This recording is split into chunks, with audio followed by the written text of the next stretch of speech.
Assalamualaikum warahmatullahi wabarakatuh. Good evening here to viewers in Malaysia.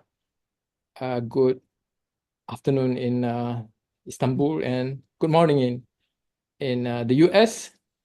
Today we are going to be discussing a couple of issues pertaining to Palestine, of course, but looking at the situation in the US as well as in the US-Iran war, and also the development in Lebanon, and also the so-called ceasefire negotiations in Gaza, involving Hamas and Israel in Gaza.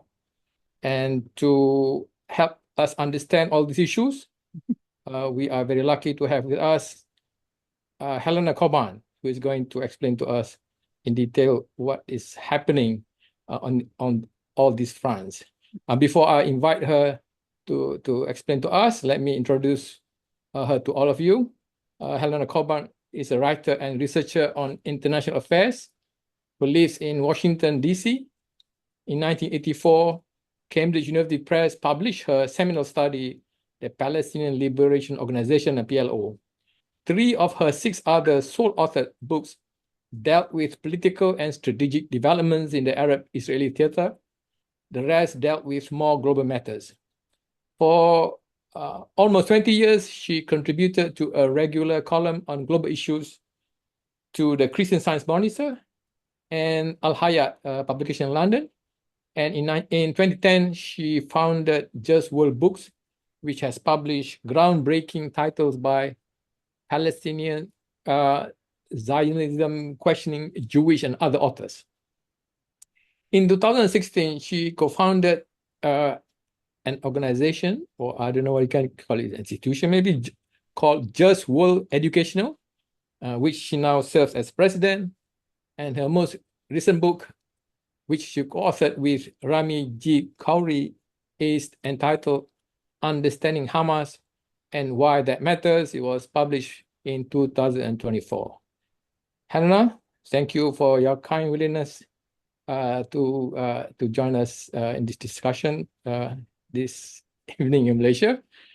Can you please share with us your analysis of the political situation in the US vis-a-vis support for Palestine? Recently, we all know that all the candidates backed by Bamdani during the New York primaries won the elections in New York. All of them were pro-Palestine. And currently, actually today, there's another pro-Palestine candidate also contesting in the Democratic primary, Abdul Al-Sayed, contesting in the Democratic Senate primary in Michigan. And according to the polls, he is set to win against Haley Stevens, the AIPAC or IPAC-backed candidate. So, Helena, is the ball really rolling as far as support for Palestine is concerned among members of the Democratic Party? Please explain to us. Thank you. Hi, Prof. Nassari. It's really a pleasure to be with you and with your viewers here. Thank you so much for inviting me. So yeah, it's pretty exciting. It's Tuesday, August 4th, and it is the Democratic primary in Michigan, which is a large state in the middle of the country here in the United States that has a lot of Arab American residents and voters. I think that's important to note. Abdullah Sayed is a physician who has, I think he's worked in Gaza, but certainly I think he's Egyptian American.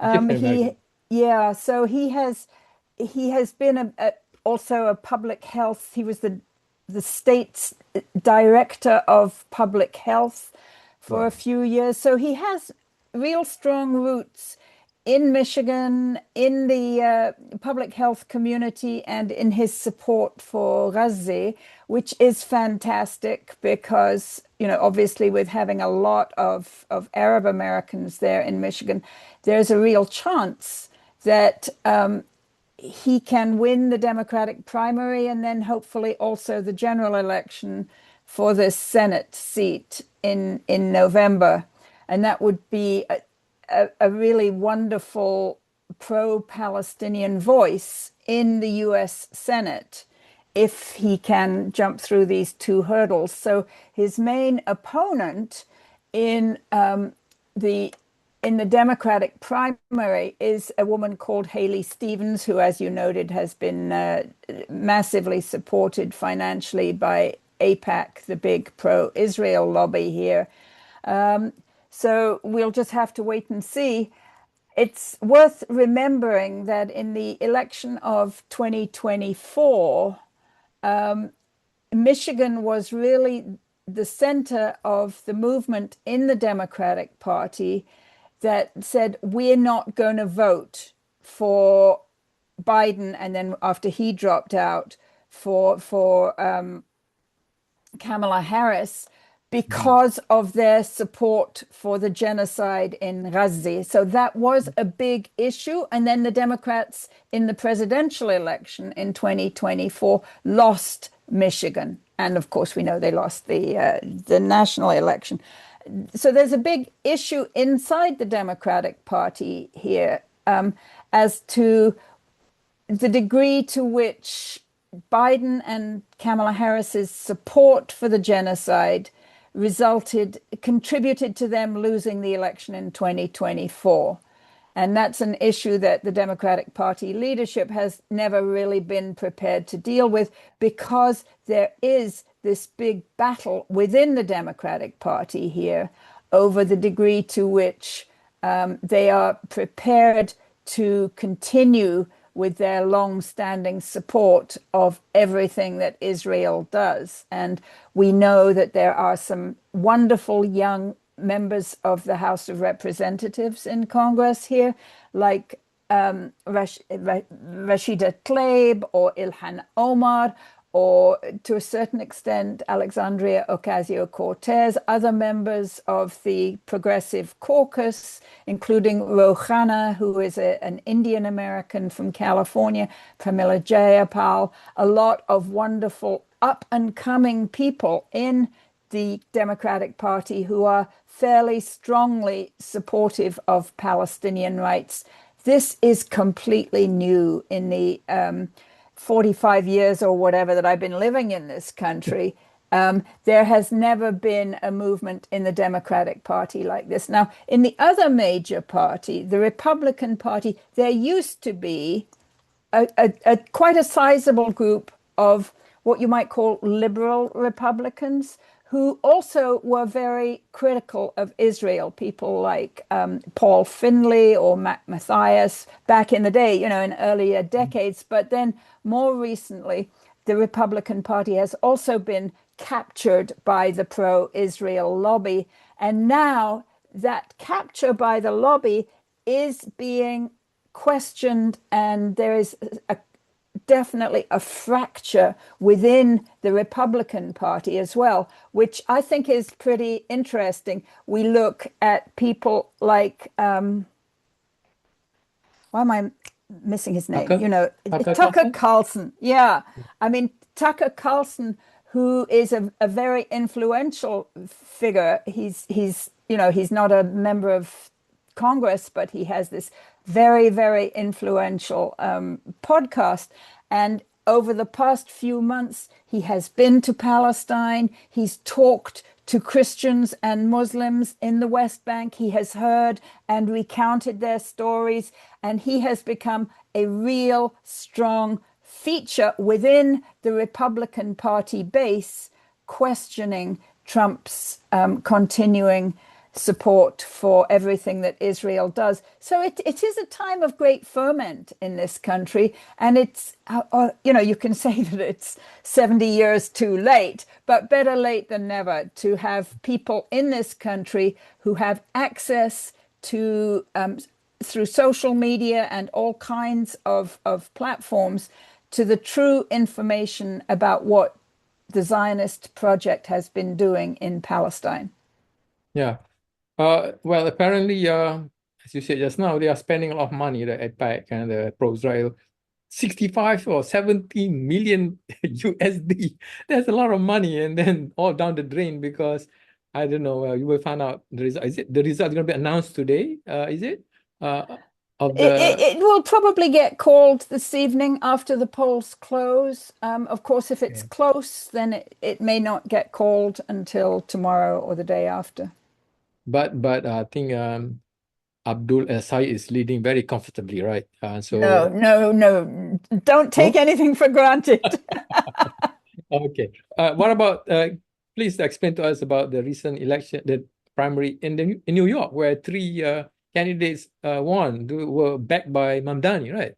That's another one which Yeah, that was is very exciting. Actually, my two granddaughters who live in New York were out there, helping to get out the vote and to support these candidates, even though these two young women are not even old enough to vote themselves. But I yeah. was excited that they were engaged in this. So Mamdani's victory, obviously, last November was the big thing in New York and nationally. The idea that somebody who is a Muslim American and a stalwart supporter of Palestinian rights, that such a figure can win in New York City, Mhm. which has, Yeah. for 150 years now been the center of Jewish American life. Now, we need to remember that there are a lot of Jewish people in this country and worldwide who are not supporters of Israel. The Israelis claim that they represent the Jewish people, but that is definitely contested, especially in New York City and New York State, where there are liberal Jewish Americans who are very much opposed to what Israel has been doing and increasingly opposed over the last 3 years of the genocide. But there are also a lot of Orthodox Jews in New York City and New York State who have been adamantly opposed to the Zionist project from the beginning. I mean, Mhm. I think this is really important to understand. So you see these big gatherings, and I have to say, these people have very large families. You see these big gatherings of these men in, the black hats and like the side whatever you call them, the little Like, curls, and yeah. they get like 10,000 15,000 people into a hall, all men, and and all of them, very strongly anti-Zionist and Mhm. very evidently Orthodox Jewish. So, there's a lot going on in the Jewish community internationally and in this country that most people, like if you just read the Western corporate media, you think that, oh, Jews all support Israel, but that's not the case. So, Mhm. there's a lot of ferment and a lot of new alliances being built. My friend Miko Peled, who is a very secular anti-Zionist, Jewish, Israeli American, if you can put all that into one bundle. Miko has been working with the Orthodox Jewish anti-Zionists for a number of years now, and it's really exciting that these kind of alliances and coalitions can be built. Okay. So those were developments in the Democratic Party. So we have the election coming up in November. That's when they will decide who will be the Senate members or House members as well. So do you think the prospect of because some of the people in the Democratic Party says that you need to if you get somebody who is strongly pro-Palestine, they may lose the midterm election in November. That's why they are trying to convince people not to elect them, right? So what is your reading in this November? I think Mamdani disproved that argument. Mhm. What Mamdani was able to achieve last November and what his three allies were able to achieve last month in their primaries. But, I think those three in New York City, in the New York City primaries, the Democrats are almost certain to win those elections. So, that is I think what Mamdani and the people in the pro-Palestine movement in the Democratic Party, that's generally associated with a trend called the Democratic Socialists of America, DSA. What they are capable of doing is getting out the vote and energizing and mobilizing young people and people, who are not white Americans, people from all the brown American, black American communities who have been, really turned off by the kind of corporatist neoliberal leadership in the Democratic Party until now. So I think the question is turnout, and can they get people to the polling places? And these young pro-Palestinian activist candidates have proven that they can. So yeah, my fingers are crossed for good luck, but I'm not like taking Okay. anything for Yeah. granted. All right. Okay. Let's move our discussion to the U.S.-Iran war. I was looking at the headlines earlier in the day, and the headline said that U.S. stocks near record high. Oil falls as Trump claims Iran talks underway. The benchmark S&P 500 approaches all-time peak as Washington and Tehran offer conflicting accounts of status of talks. So, what is really happening now? Are they going? Is U.S. and is U.S. Going to? Are they going to have a real ceasefire, or are they going to continue with the war? What is your reading of the situation? It's very confusing for me anyway. Well, I've been trying to unpack it in the newsletter that I send out. And if people want to like look for the newsletter, it's on Substack and it's called at Just World Ed, all one word. So they can subscribe there. So looking at the picture of this 5-month war at this point, I think it's clear that Trump and Netanyahu have failed. That's the big thing to underline. Trump, I'll speak for Trump, about Trump only. He expected, perhaps based on what he was told by Netanyahu, that this big, massive decapitation attack that they launched on February 28th would lead to a quick collapse of the Iranian system of governance. And they even had an arrangement that the Israeli Mossad had been working on for maybe a couple of years, under which the former president Mahmoud Ahmadinejad would come forward and be the Delcy Rodriguez figure, or as I sometimes say, the Emperor Hirohito figure, who comes forward to surrender his country's independence and sovereignty to the United States after a big attack. But that didn't happen. Neither Ahmadinejad nor any other Iranian came forward to surrender. And although Trump had clearly expected that the entire system of governance, what they call in this country a regime, because they always say regime change, regime change. That's why I don't like to use the word regime. But they had expected that the entire system of governance would collapse, and that then through a combination of more US military, more Israeli military, and perhaps the activation of the opponent, the opposition networks inside Iran, that they could succeed in bringing down the Islamic Republic of Iran. But, ever since September of 1980, when the US encouraged Saddam Hussein to invade Iran, ever since then, well, it took the Iranians at that point 8 years to be able to push back the US supported Iraqi invasion. And they lost around 500,000 people dead to Iraqi military weapons including chemical weapons and terrible things that Saddam Hussein used in those days. So at that point, the um,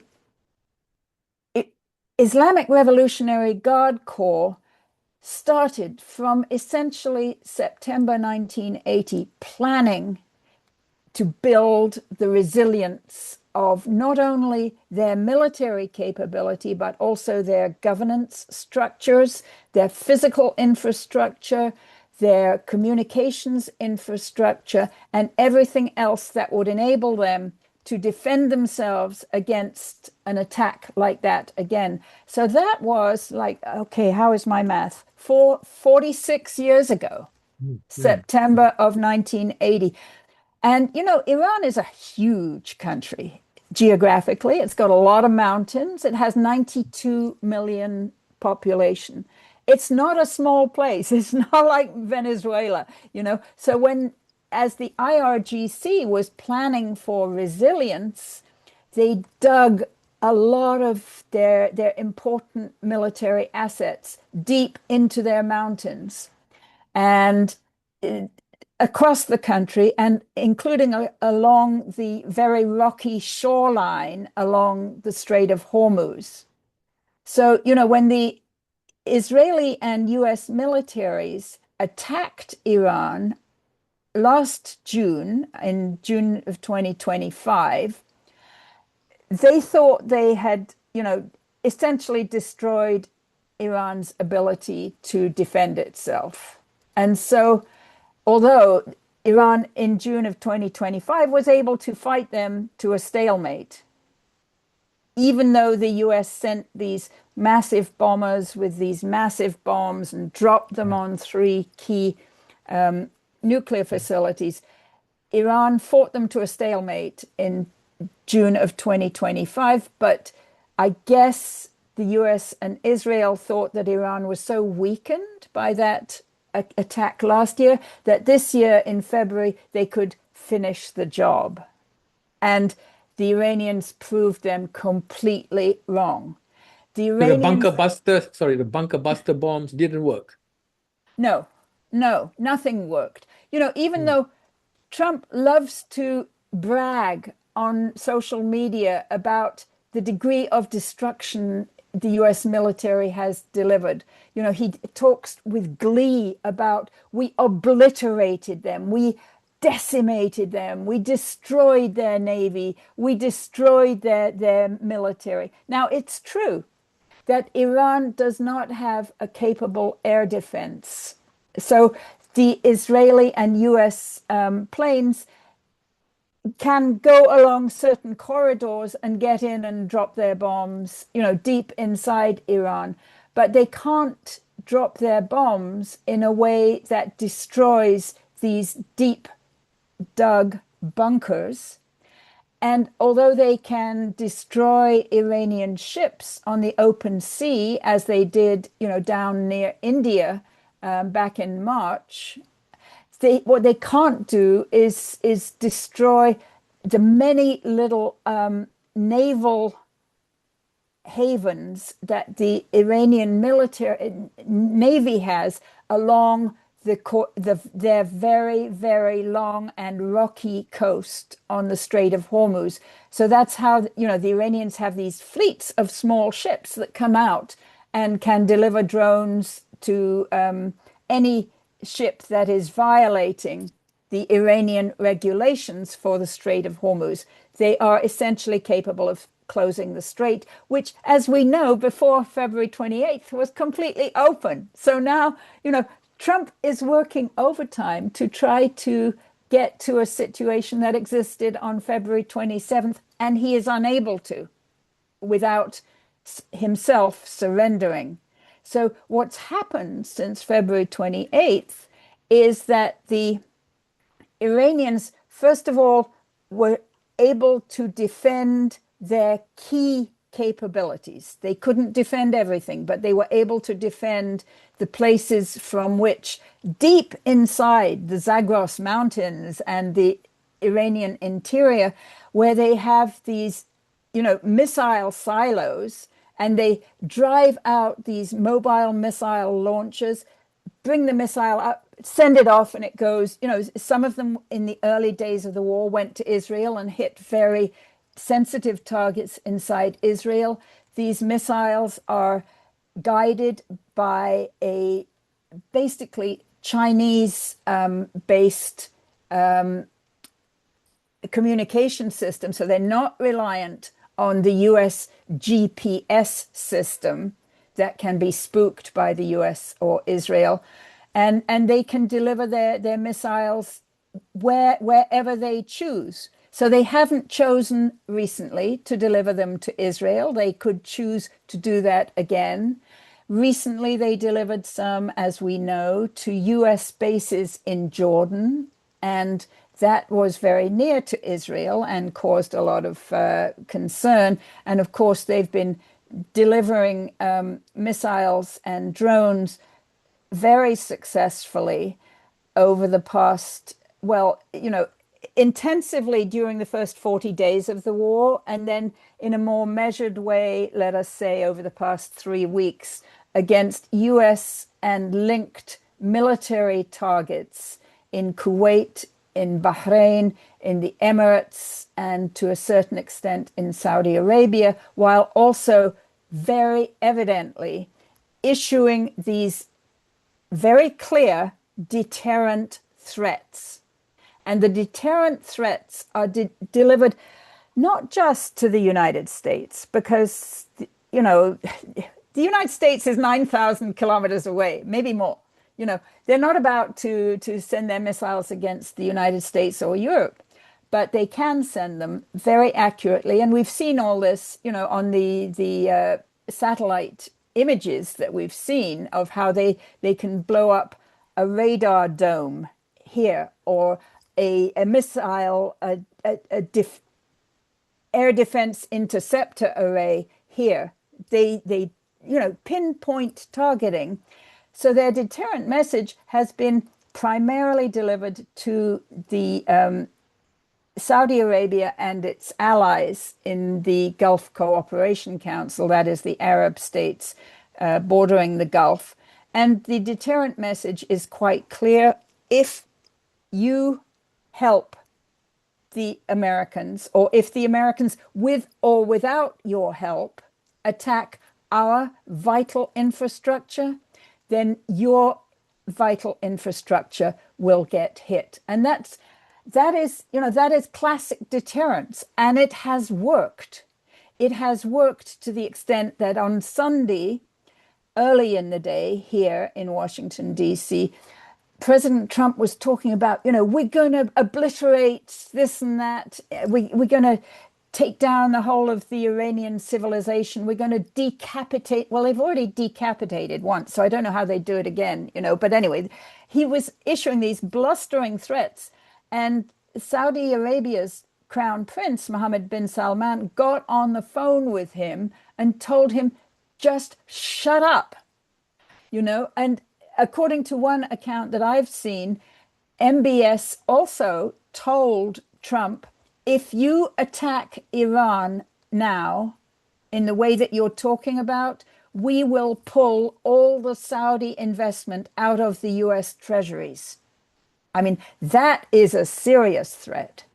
Mm-hmm. So, it's been very interesting to me to see how the leaders in Tehran have been successfully exercising not only deterrence, which I've described in some detail, but also compellence, which is when you're seeking to use your military, the threat of your military, to compel your adversary to do what you want.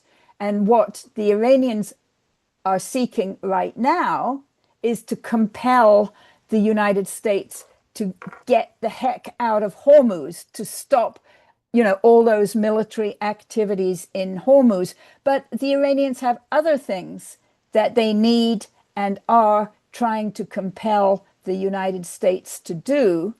And as US power, and I want to say this is like not just military power, it's also diplomatic power and the power of their alliances with the GCC states.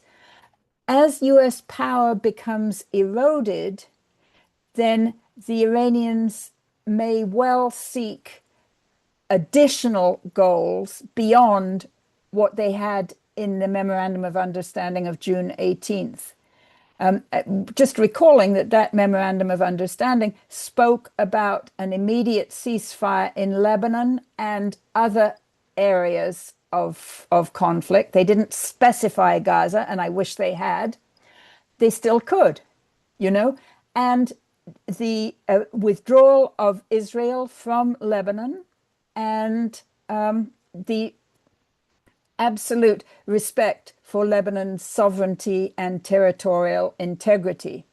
That was in the MOU of June 18th. And so, Trump and the Israelis were violating that from June 18th onwards, both with respect to Lebanon and with respect to Hormuz. Based on the scenario which you have painted just now, that means there is no need for the Lebanese president to go and meet up with the Israeli representative in Rome, right, which they are doing at the moment, because if they just kept quiet, based on your scenario you painted just now, the Israelis had no choice but also to withdraw from southern Lebanon, right? But it seems that the Lebanese government is so scared of Israel and is now having sort of diplomatic relations, unofficial, because you are talking to representative of Israel. So this is a bad development as far as Lebanon is concerned. Joseph Aoun, I don't know why he's doing that. Can you please explain to us the Lebanese angle now? Yeah, I spent 7 years in Lebanon in the 1970s, and really, as a cub reporter, that was my first main job, covering the many twists and turns at that stage of Lebanon's civil war.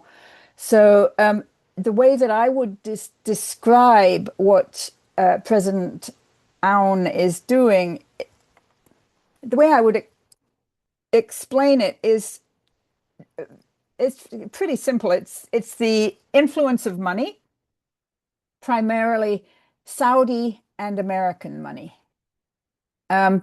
So, he and Nawaf Salam, the prime minister, have been massively supported by the Saudis.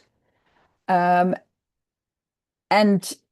because of that, and because of the pressure from the United States, that's why they are going through this performance of these talks with Israel, even though it is completely unconstitutional in terms of Lebanon's constitution for them to do that. They have no mandate from the parliament or the cabinet, because the cabinet of ministers in Lebanon includes people who are Hezbollah members and Hezbollah supporters. So, if they want to have national unity, they need to have unity around a policy that can embrace both the people supported by Saudi Arabia and the people supported by Iran. And maybe there are some MPs who are not supported by either, but I'm not sure that I know many of those. But so, what happens in Lebanon is really an extension of what's happening between Saudi Arabia and Iran over in the Gulf. And for now, what's happening in Lebanon is that the Saudi-US axis is controlling President Aoun and Prime Minister Nawaf Salam. But Hezbollah has people on the ground, fighters, resistance fighters, who, have actually developed some really fascinating means of striking key Israeli military facilities and tools.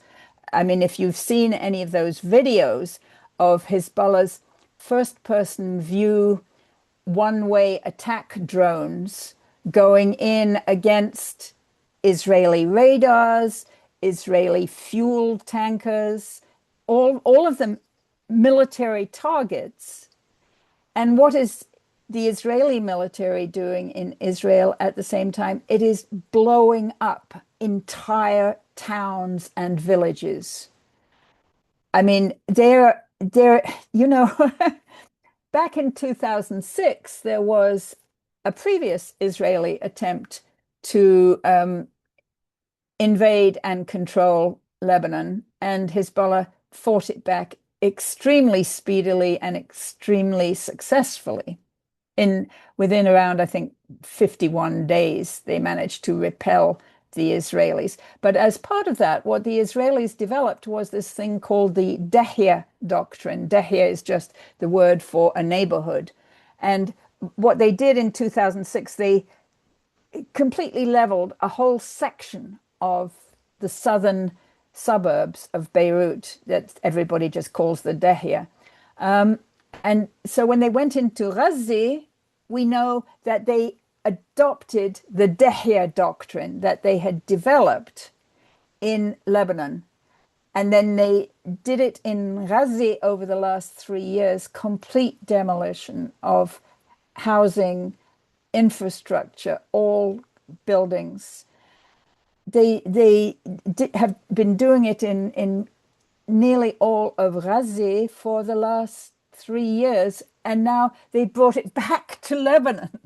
This horrible, like people say genocide, people say ecocide, people say domicide. I say, because my father was a Latin scholar, I say omnicide. It is killing everything. It is destroying everything. Omnicide. That's what they're doing in Lebanon. And including just a couple of days ago, the Lebanese army, which, is supposed to be replacing Hezbollah in some areas. And it's a very, very weak force. And they tried to take a couple of cars into an area that the Israelis wanted to claim. And the Israelis, killed the people in the Lebanese army cars. I mean, so this idea that they're having peace talks in Rome, it's meaningless. It's a pantomime. Very humiliating as far as the Lebanese government is concerned, right? Isn't it? But in the long run, the Israeli arrest, the Israel project is not gonna succeed because I think they're running out of support from America, especially, right? And I'm not sure how long they're gonna be staying there. But anyway, let's go to Palestine now. Let's have a discussion on Palestine, where the killings are continuing. More than almost 1,300 have been killed since the announcement of the ceasefire. Hamas said that they are willing to disarm. They already surrendered their control of Gaza, right? They announced that, and also said they are willing to disarm. I understand that that is because they are being killed, sleeping ducks, right? Like ducks in the alley now being shot in their tents. And the international community not doing anything about it. They are not blamed. They are not stopping Israel from violating the ceasefire agreements, right? Impunity, complete impunity. So now the latest that I read is that Israel said they want complete disarmament first before they will withdraw to the yellow line, whatever. And then they stated that they will still continue to attack even after Hamas surrender their arms. So, but what the heck is what kind of agreement is going on at the moment, which Trump said is going to ensure peace in Palestine? Come on, Helena, can you please explain to us?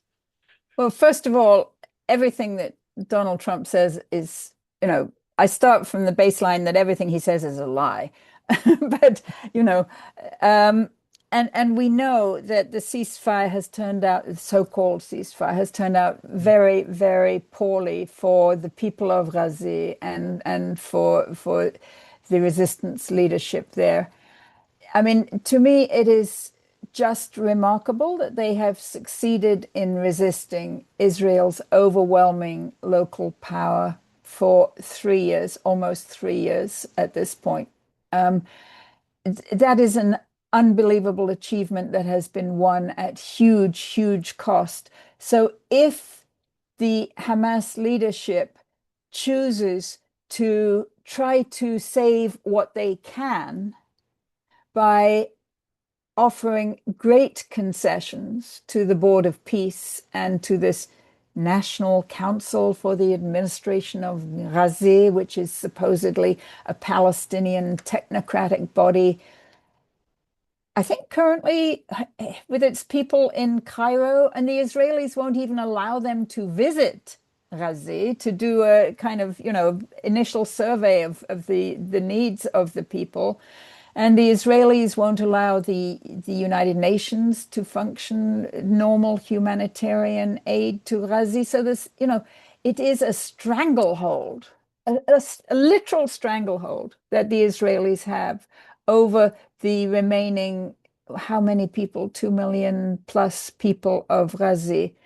So I think, the Hamas movement recently elected a new head of its political bureau, Khalil al-Hayya, Dr. Khalil al-Hayya, who is has a doctorate in Islamic theology and is, I think, a very wise person. He was the lead negotiator of this ceasefire back in October, late September and October.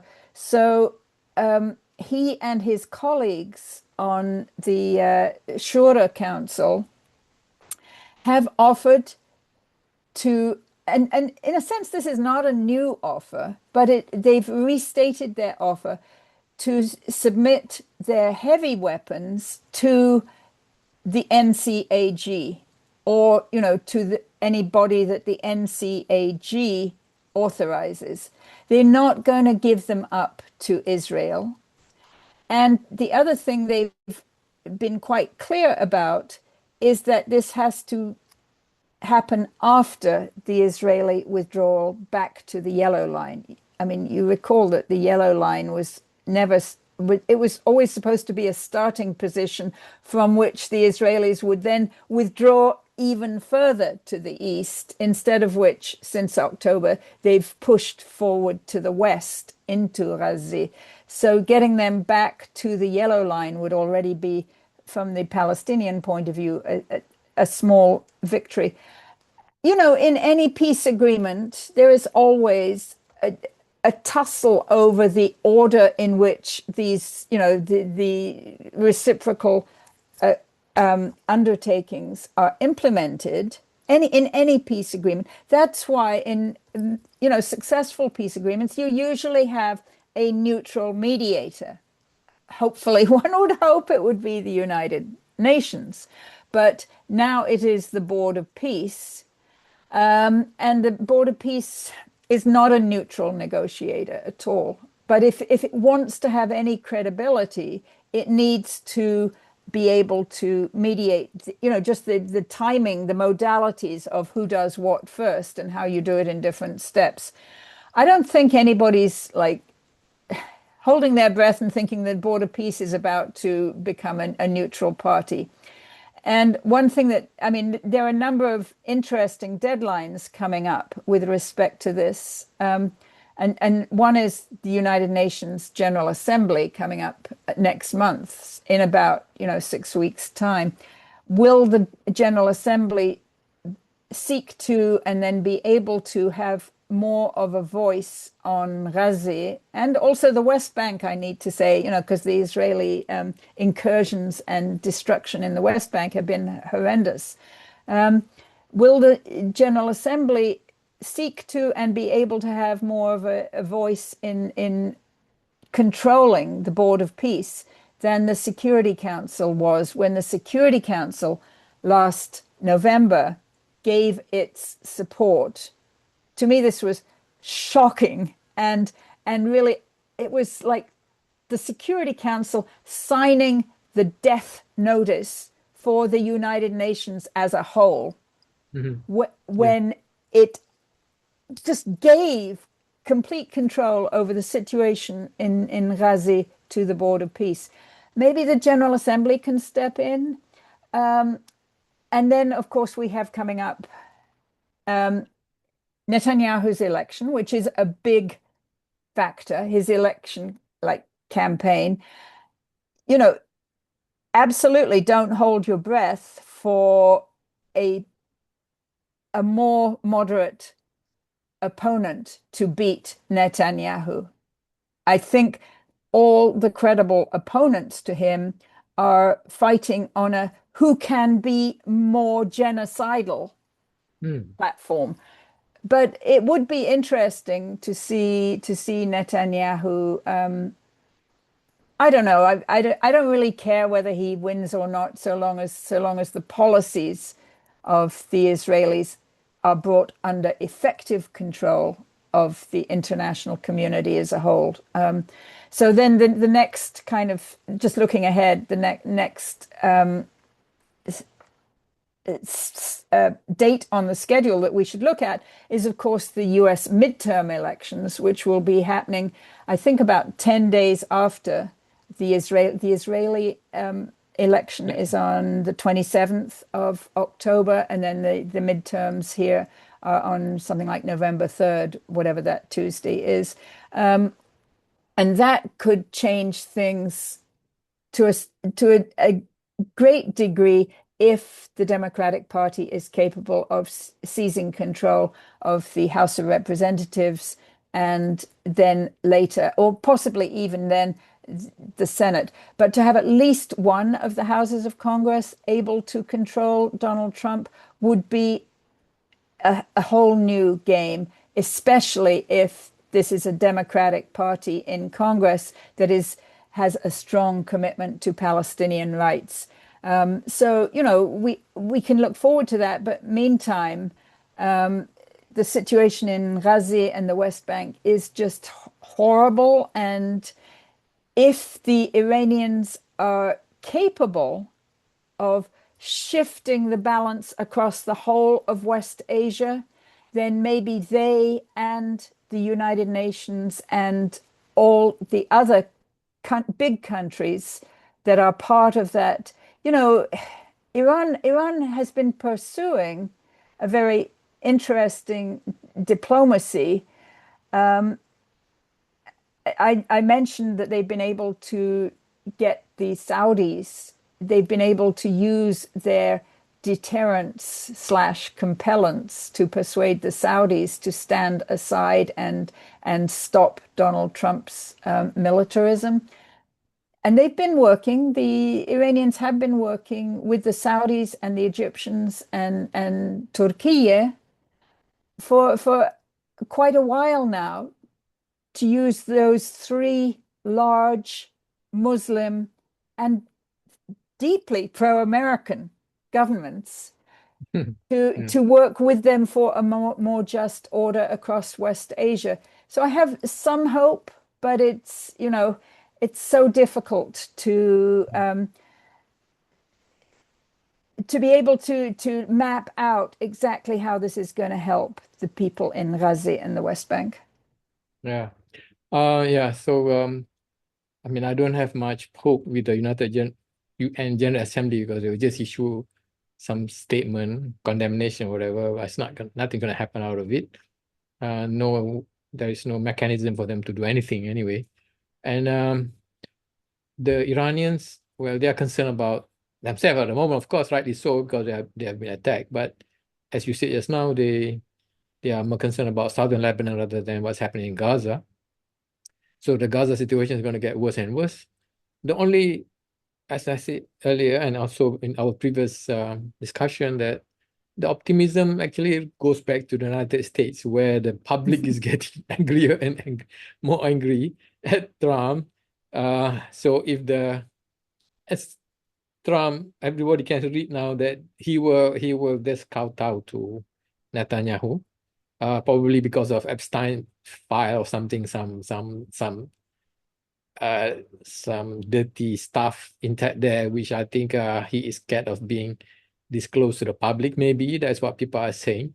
So if things gets worse and Netanyahu gets either win or lose, the Israelis are getting more as you said just now, more horrendous. They are competing to be as genocidal, more genocidal than Netanyahu. If that's the case, then hopefully the American public will become, we cannot take it anymore, and that will then, because now I think even the Israelis are reading this. I read the latest news that this year is the highest number of Israelis emigrating out, right?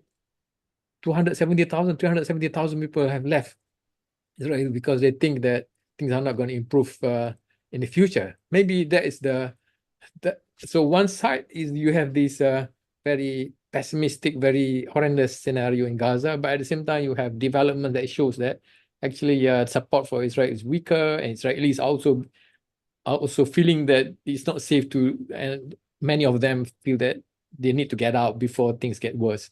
So maybe the last word from you to say that you see positive signs or negative signs, Oh, optimistic scenario or pessimistic. I'm basically optimistic at this point more than I have been for a long time, but I recognize that, as the great Italian philosopher said, the old world is dying, the new world is waiting to be born, and this transition is a time of monsters. So we are in a time of monsters, but I Mhm. think we can see a time after this. So, you mentioned at the beginning that the stock market in this country is very successful and very high. That may change between now and November. But anyway, whether the stock market changes or not, ordinary Americans are already feeling the pinch very, very tight from just the price of groceries and the price of petrol, gasoline in this country. So, the challenge for the people in the Democratic Party is to mobilize the low income Americans, maybe people who haven't voted for a long time, young Americans, Asian Americans, Black Americans, Arab Americans, to mobilize them. So I think this new trend within the Democratic Party is capable of doing that. So that's one reason to hope. Another reason to hope is that something that's going to happen at the General Assembly, in addition to all the bureaucratic stuff it does, they're going to be electing the new Secretary General of the United Nations. And for the first time, this may be a Secretary General whose main backer is not Washington, D.C., but is Beijing, China. I mean, this is a new phenomenon in the UN, the history of the UN. And, I guess the other causes for my hope are the resilience and extreme intelligence of the leaders both in Iran and in the Palestinian resistance movement. So, all of this comes at a high cost, like the Vietnamese people didn't win their national independence without paying a very high cost. People in Algeria, who had to fight. So that's what's happening now with the Palestinians and the Iranians. I think they have good leadership and are, are smartly weighing. And when I say good leadership in the Palestinian, I don't mean the PA in Ramallah. I mean the Palestinian resistance movement. So, yeah, we all need to do what we can, Prof. Nazari, and I'm just delighted that your center is doing everything that you're doing. Thank you very much for your kind words. Thank you very much for the optimistic picture. Inshallah, Palestine will be free.